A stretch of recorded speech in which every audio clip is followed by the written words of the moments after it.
తర్వాత మళ్ళీ వీటిని లోనకి తీసుకొచ్చేటప్పుడు యాప నూనె ఒకటి స్ప్రే చేస్తాం.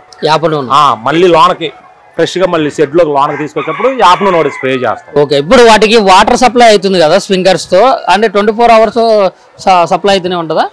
ప్రతి మన వర్కర్స్ ఉన్నారు కదా, పొద్దున పూట ఒకసారి సాయంత్రం పూట ఒకసారి ట్యాంక్ ఉంది. మన ఏ షెడ్కి ఆ షెడ్ ట్యాంక్ ఉంటుంది. ఆ ట్యాంక్లో పొద్దున పూట సాయంత్రం పూట చెక్ చేసుకుంటారు.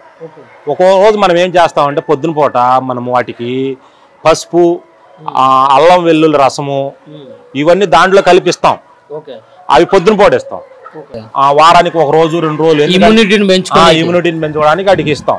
అవి ఇచ్చినప్పుడు ఏమైందంటే అవి అయిపోతాయి కాబట్టి మనం తక్కువ క్వాంటిటీలో ఇస్తాం. అవి తర్వాత మళ్ళీ వాళ్ళు ఏం చేస్తారు, ఆ ట్యాంకులో మళ్ళీ వాటర్ ఫిల్ చేసి 24 గంటలు రన్ చేస్తూనే ఉంటారు. ఇప్పుడు ఇవి ఉన్నవి వీటిలో పొద్దున పూట మనం ఒకసారి ఫీడ్ ఇస్తాం. మధ్యాహ్నం మైదానంలోకి వదిలినాక ఆటోమేటిక్ మనం వీటిలో ఫీడ్ పోసేటప్పుడు అవే లోనికి వచ్చేస్తాయి. మైదానంలోంచి మనుషులు చూసేసి అలవాటైపోతాయి. సహజంగా అలవాటైపోతాయి. ఇంకోటి ఏంటంటే మనం రోజు ఒక రకం, ఇవాళ ఆపాకి ఇచ్చామంటే తెల్లారి ములగాకి ఇస్తాం.